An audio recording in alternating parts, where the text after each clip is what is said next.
Katie Halper Show. You can listen to us on WBAI every Wednesday night at 6 p.m. That's WBAI.org or 99.5 FM. Also, make sure you check out our monthly show, The Katie Halper Show Live, which we do every first Wednesday of the month at 8 p.m. This month, we're doing it on April 6th at 8 p.m., and our guests are Leslie Lee, who is a Black writer and teacher who created the hashtag Bernie Made Me White, Erica Andiola, Bernie Sanders' National Latina Press Secretary, and Jacob Bridge, a veteran, conscientious objector, and LGBT organizer. So come down to the Brooklyn Commons at 388 Atlantic Avenue for a live, free talk show with drink specials and snacks. And make sure you follow us and subscribe to us on SoundCloud or iTunes and rate us and review us. Thanks so much. So excited. We have joining us during the second half of the show, Bob Scheer, the editor-in-chief of Truthdig. And not that big of a deal, but he's interviewed Bill Clinton, Richard Nixon, and he's the man who interviewed Jimmy Carter and got him to admit that there was lust in his heart. Do you remember that? I actually do remember that. No big deal. No big deal. It was a Playboy interview. And you got him to say that. Does that mean that Bob Scheer actually redeemed Jimmy Carter, like got him into heaven or something? I don't know how that worked. Did he deliver him unto someone? Like, I don't know. It depends on how you think of Jimmy Carter. I mean, in the grand scheme of things. He's a good Christian. I think he's better than most. Yeah, I do too.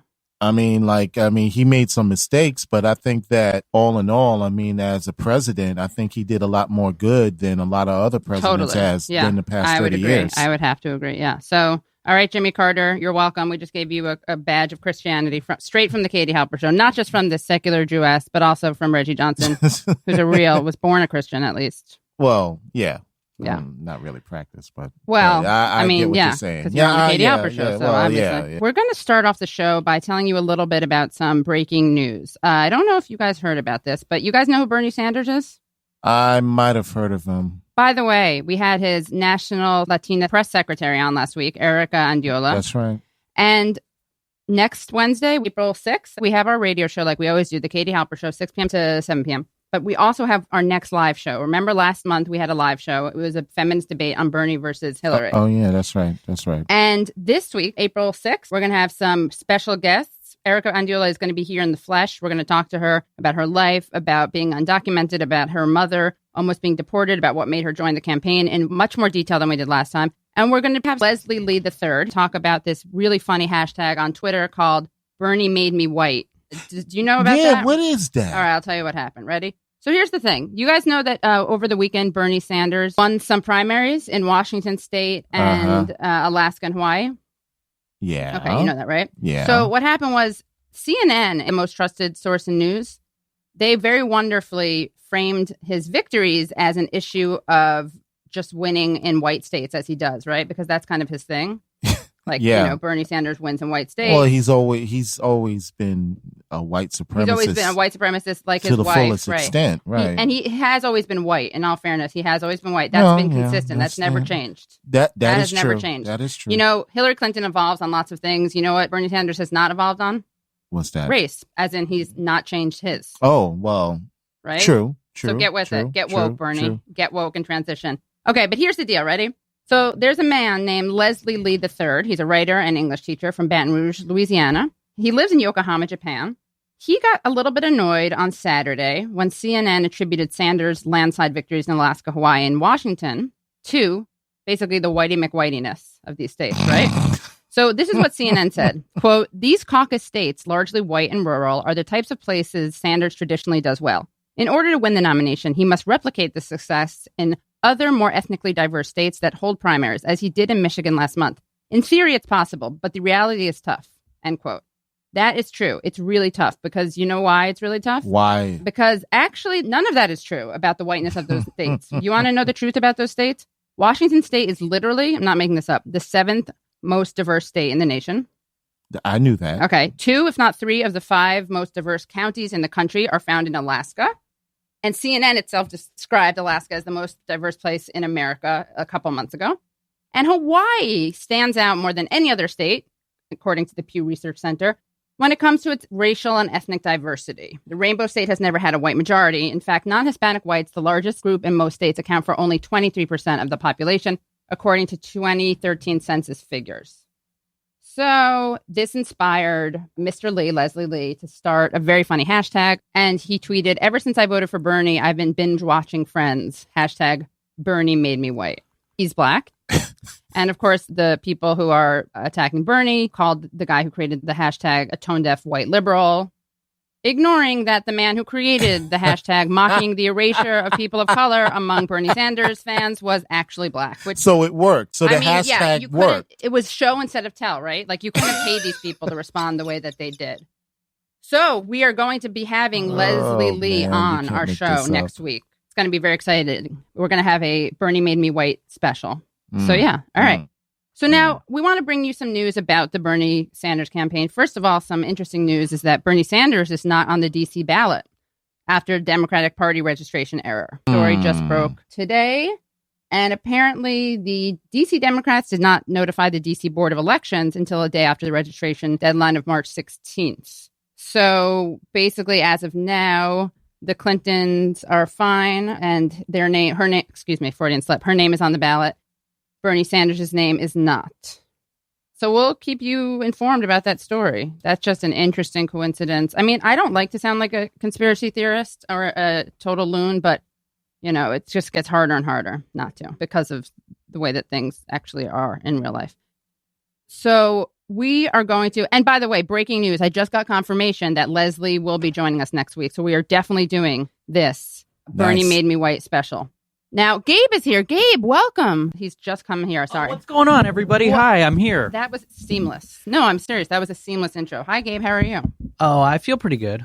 Gabe, it's kind of unfortunate. Of course, this is Gabe Pacheco, very talented comedian. Hi, everybody. I'm Gabe Pacheco, the talented comedian. You've probably heard me on the show before if you are a regular listener. And if you're not, you're still welcome because there's a first time for everything. Hey, welcome to all my Katie Halper, all the Katie Halper virgins out there. Yes.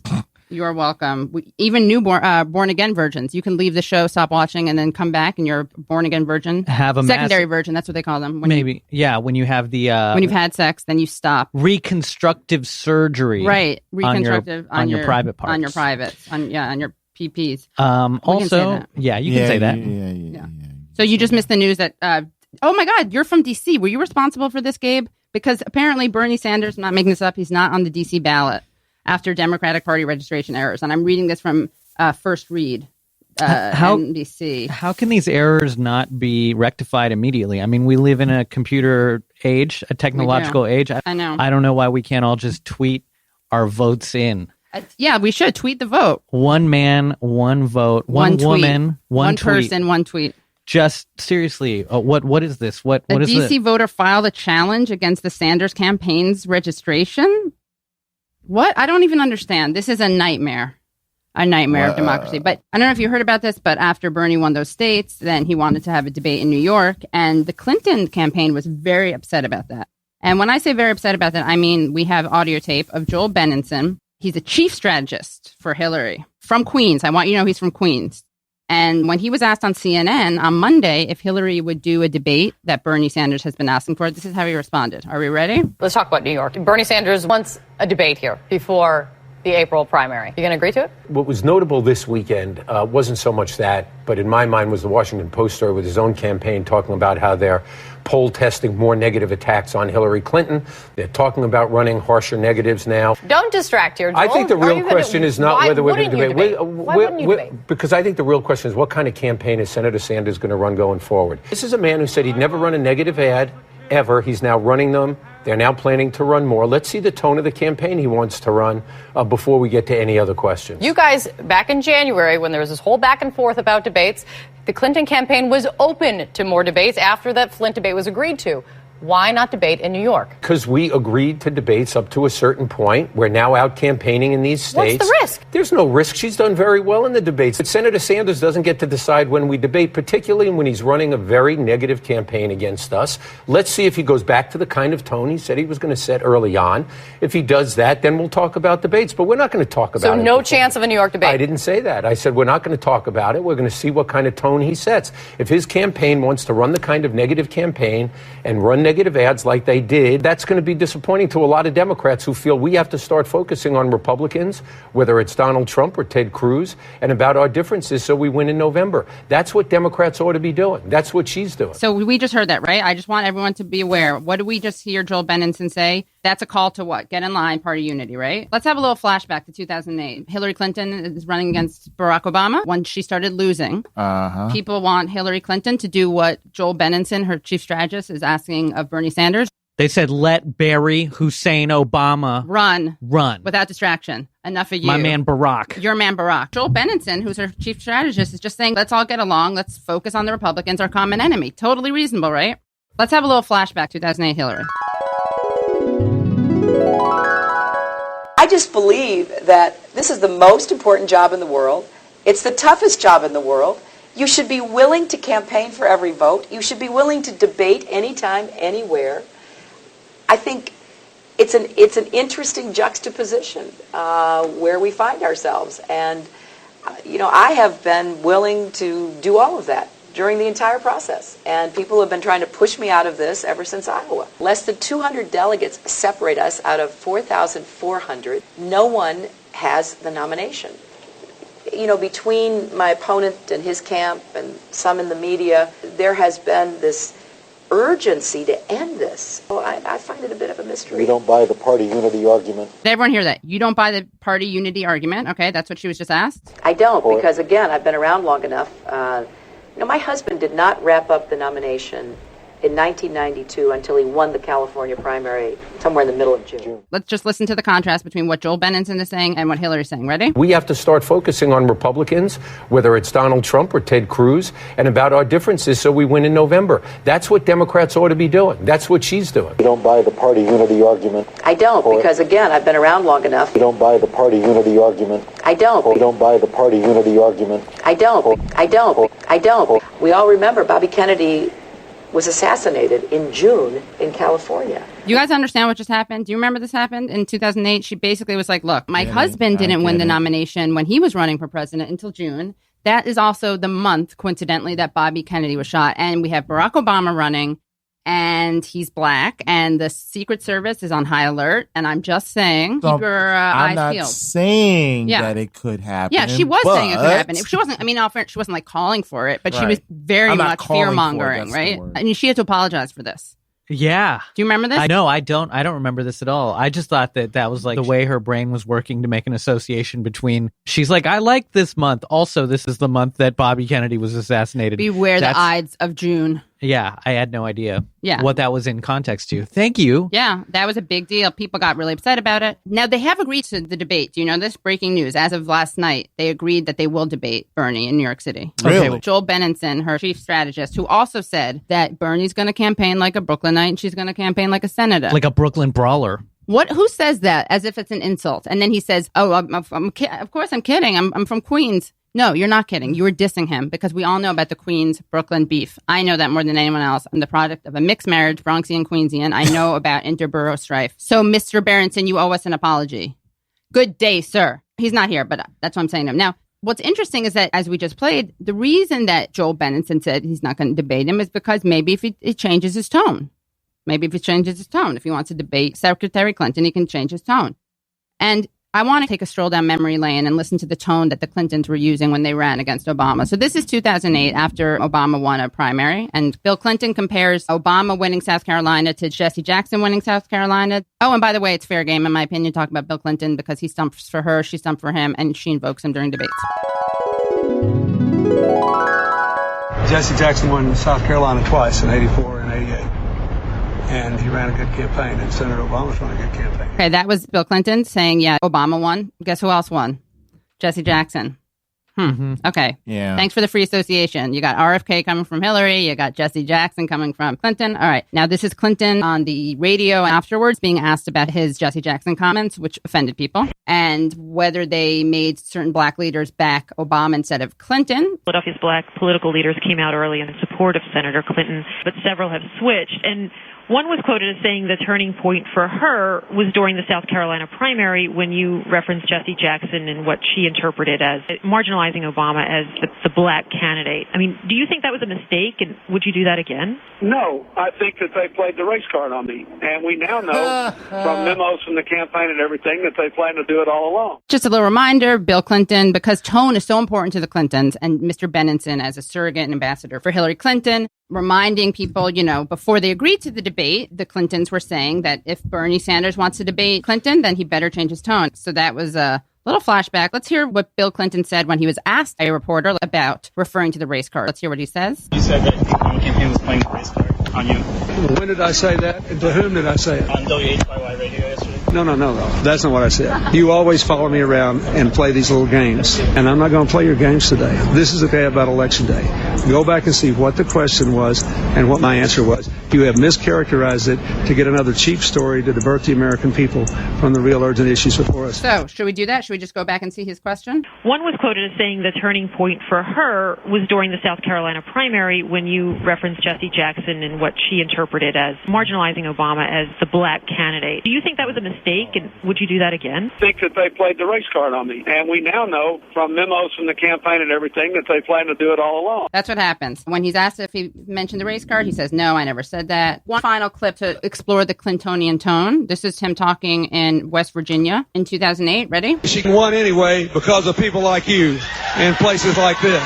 So don't let anybody tell you she can't win. Now, this is David Schuster on MSNBC. He's asking Pat Buchanan. You guys know Pat Buchanan? Real anti-racist advocate, real civil rights champ, right? Asking Big Pat time. Buchanan what Bill Clinton meant when he said because of people like you, and he's talking in West Virginia. And let's listen to what Pat Buchanan says. People like you to an audience in West Virginia, and he's referring to Indiana. He's talking about working class. He's talking about, frankly, the white working class, the silent majority, the middle Americans, the core of the Democratic Party, the working people. Now, that's a theory from Pat Buchanan, but we don't know that. Bill Clinton or Hillary Clinton is talking about white people. We have no right to think that, except for this. Senator Obama's support among hardworking Americans, white Americans, is weakening again.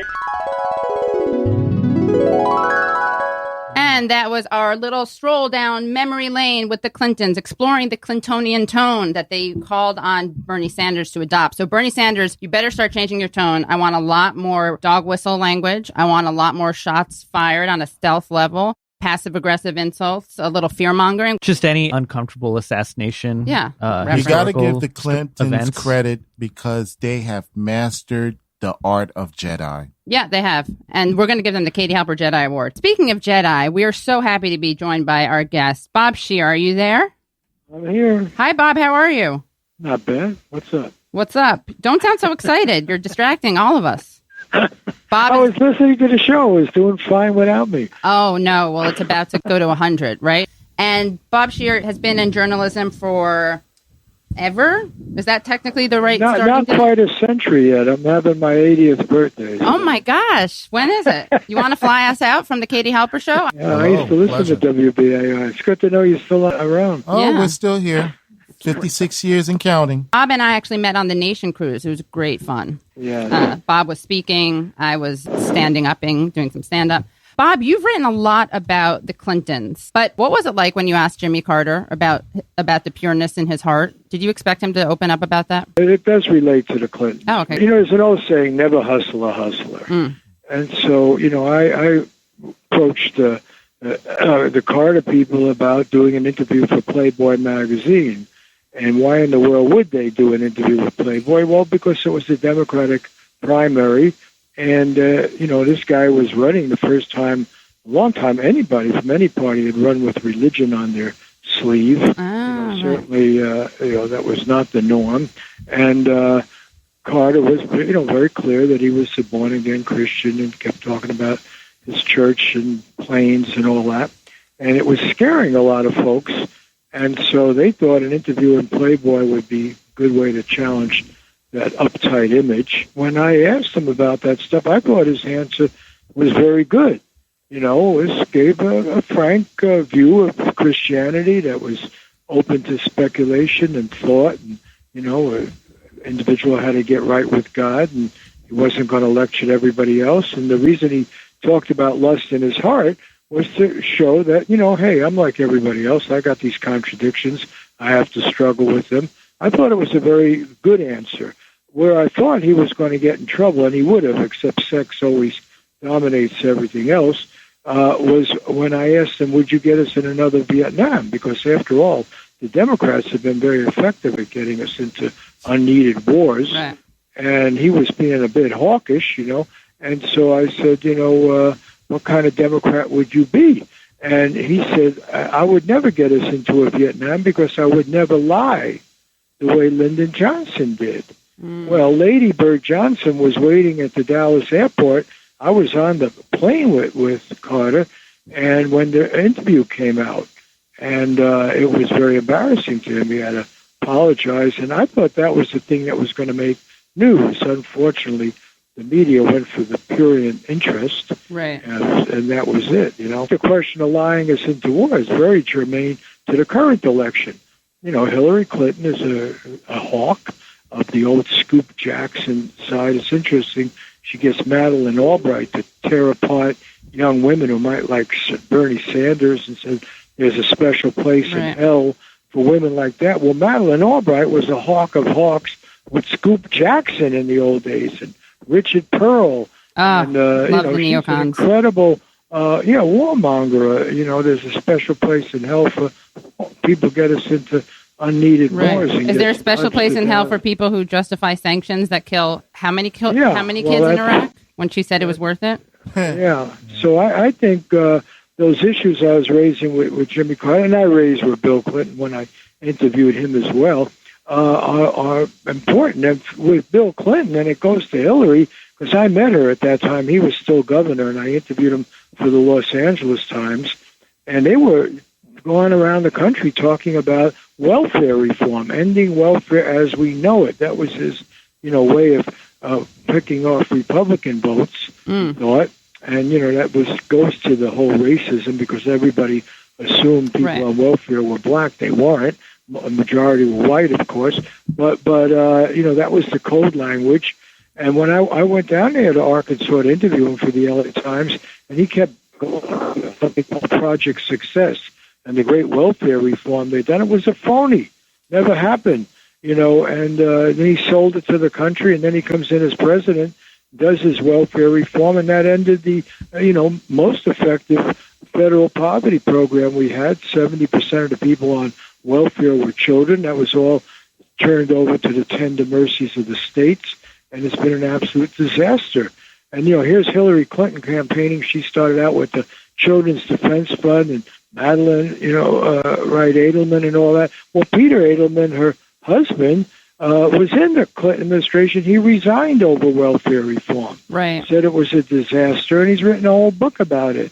So the woman has no shame. That's the problem with Hillary Clinton. She just doesn't. She'll say anything. I'm absolutely flabbergasted and amazed by this, because I know Facebook is not, a national census poll, but I'm amazed by the fact that when I say anything about Hillary Clinton, and I very carefully frame it within the context of acknowledging that there's sexism and there are double standards. There's no doubt about it.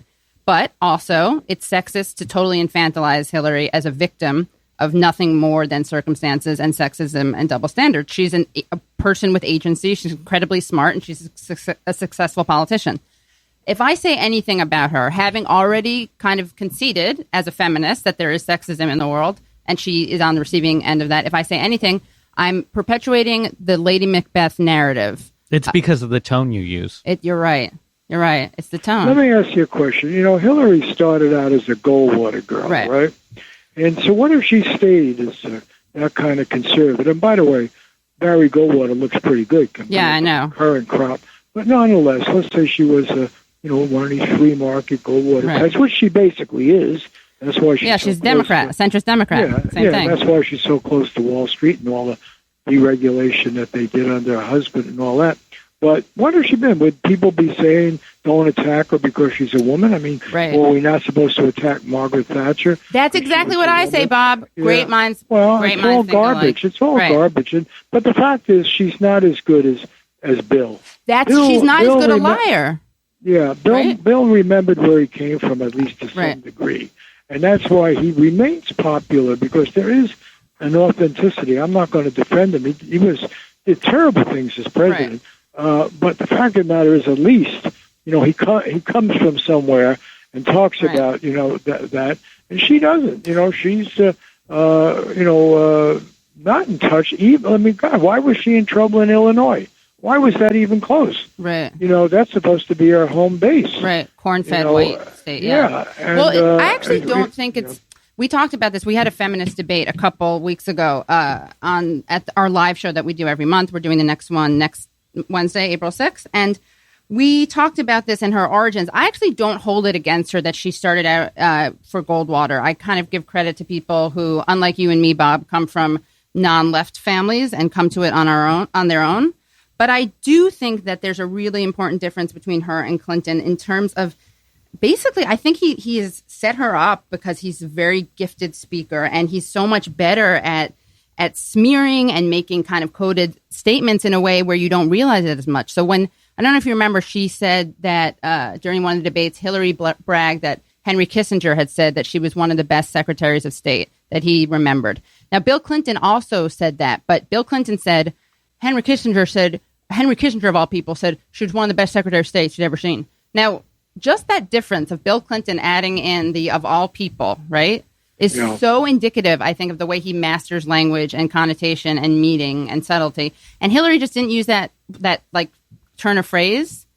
And she was totally off and tone deaf because she was basically saying, oh, here's my reference. His name is Henry Kissinger. Yeah. Whereas Bill Clinton... Well, this is all theater criticism. And the fact is the play itself sucks, Right. The whole idea of it. And that's the Clinton triangulation. Right. Can you tell listeners what that is in case they... Well, I mean, it's a very cynical strategy that was in response in the Democratic Party to George McGovern, who came dangerously close to, shaping the party. And as opposed to Goldwater, the Republican, both Goldwater and McGovern lost by about the same proportion, okay? But Goldwater's defeat was taken by the Republicans as a challenge to make the party more like him, he hasn't been disowned, and, Goldwater Republicanism is a respectable thing. McGovern was presented as responsible for all the disarray in American life and everything. And the poor guy, he was as American as apple pie, right? The minister, son of ministers, war hero, distinguished flying cross. And it was on a Nation cruise, by the way. I was on there once with McGovern.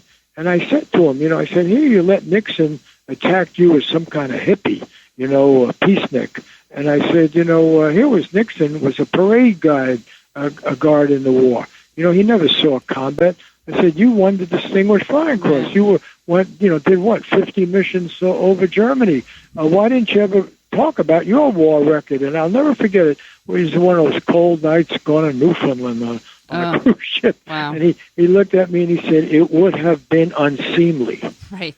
Now that is a great American character, George McGovern. He's just one of the greatest. Well, the Democratic Party's been running away from George McGovern since that time. They didn't want him in the first place. It was a popular, upsurge in the party, much as you see him now with Bernie Sanders. They put McGovern in there, and they've been running away from him. And the Clintons represent the anti-McGovern, and this triangulation is reach out to racists, reach out to Wall Street, reach out to so-called normal America. That's why, the Defensive Marriage Act, the whole garbage. Which and Bill it's Clinton an excuse for cynicism. And the financial deregulation, which my Great American Stick-Up book is all about, he hands the pen to the guy from, who's going to benefit from the new Citigroup bank, Sandy Weil, and please his punch. And they, the whole thing was done at the, under the guidance of Robert Rubin, who came over from Goldman Sachs, ends up running Citigroup and getting $10-15 million a year. He's the guy who puts through the reversal of Glass-Steagall. And then they passed the Commodity Futures Modernization Act with Bill Clinton as a lame duck president signs.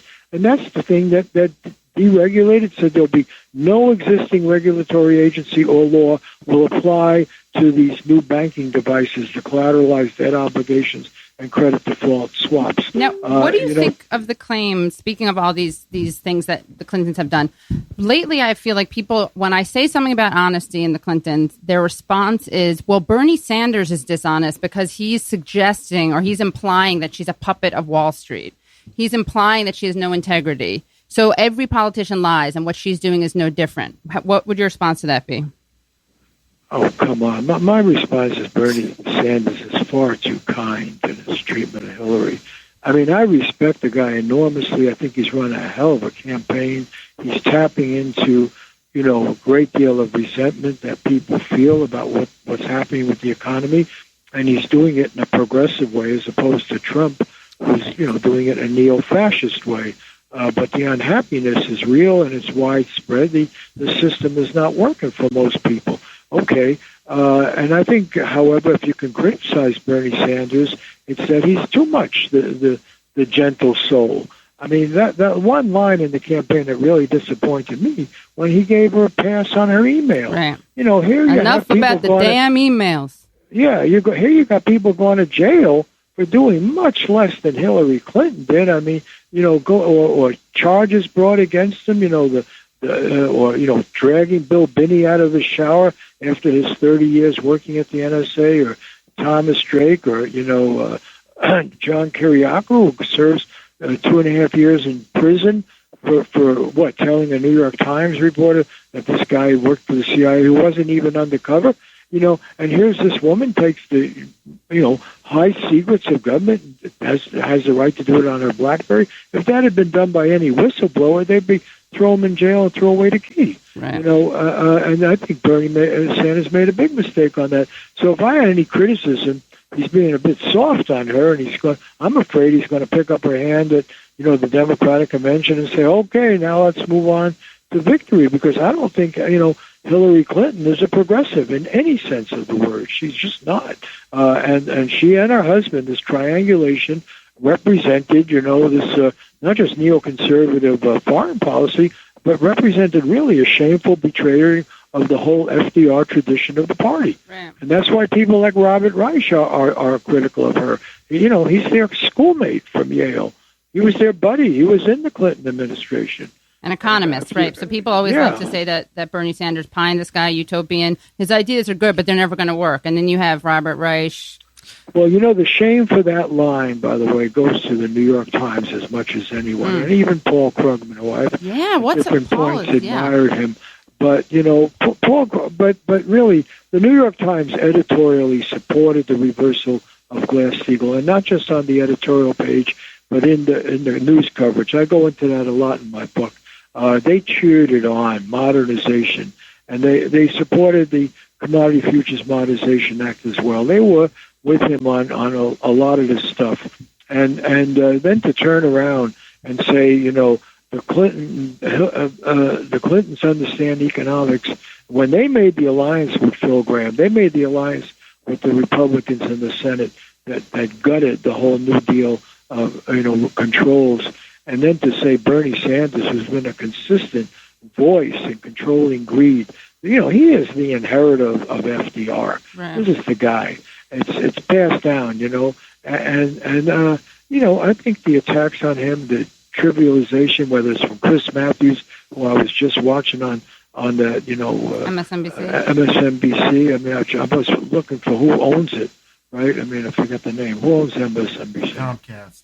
Yeah, used to be GE, now Comcast. So that's the great left-wing. Right, the vast left-wing conspiracy running the media. Yeah, and then, but you're looking, and Krugman, I remember Krugman once wrote a column I criticized in my book for, saying, oh no, Fannie Mae and Freddie Mac, they didn't do anything wrong. All they did was accept conforming loans, and so that's garbage. Right. These guys that were running it, hacks, Democratic hacks, Johnson from the Mondale campaign, and Franklin Delano Reigns, named after FDR, These guys were getting $20 million a year. The stock was being traded on Wall Street, and they were inflating the stock by taking all these liars' loans in and backing them up. They were in cahoots with the other banks. They were just another bank. They had nothing to do with progressive housing, and they sold a bill of goods to the minority groups that now I cannot understand it. If you look at any of the statistics, the Federal Reserve study done by St. Louis Federal Reserve says that black people in America have lost, 70 college graduates. Black college graduates have lost 70% of their wealth, not their yearly income, their whole accumulated wealth. Latinos, the same percentage. The college graduates. The hardest hit groups by the housing bubble engineered by the Clintons were minority groups. They were the target audience, and they couldn't bail themselves out when the hit came. They couldn't ride it out. They lost their houses and so forth. The Pew Research Center statistics shows that the economic gains of the civil rights movement were reversed by this housing bubble, which the Clinton administration facilitated. They enabled it. Right. The Washington Post, and the Washington Post has gotten terrible publicity because they have written so many hit pieces against Bernie Sanders, like 16 within 24 hours or something. But it's so undeniable that even the Washington Post wrote something about the 5 times that Hillary misrepresented the truth during just one debate, right? She said that he was like in bed with the Koch brothers. If I can interrupt you, the biggest lie is when she said that Bernie Sanders voted for the deregulation of Wall Street.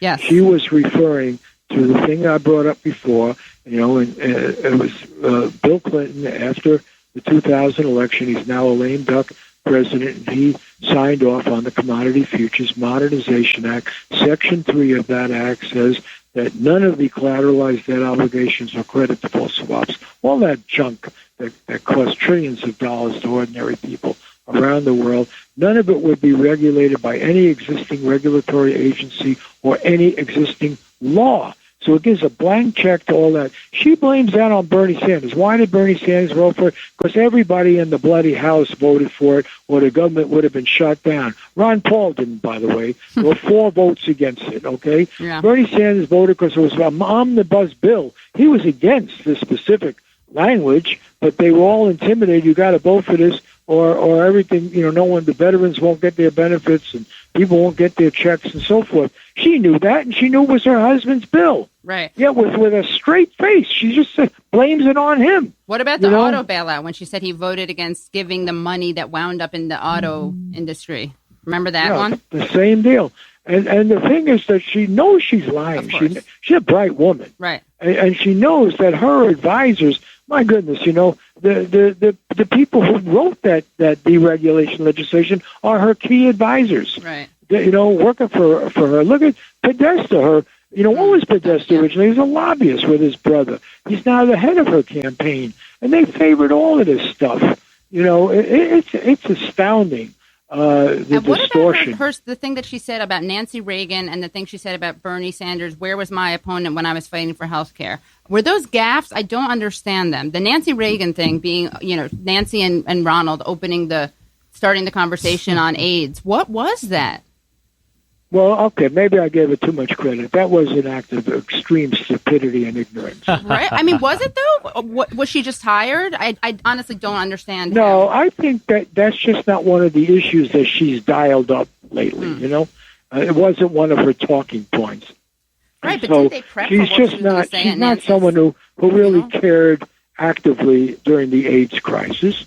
She's not someone who, took that issue on. And so the shameful behavior of Ronald Reagan is something that just I don't think was on her radar, her screen, know. And I think it shows that she's quite late to the issue. Right, and I imagine Bill Clinton watching her give that interview at Nancy Reagan's funeral, being like, Alzheimer's and breast cancer. I told you, Alzheimer's and breast cancer. That's what you talk about. You don't talk about AIDS. She didn't do anything good for AIDS. They were terrible on AIDS. Yeah. Well, I think the thing is that Nancy Reagan was not a bad person. Don't get me wrong. I actually had some conversations with her, and I think she was the better side of the Reagan team.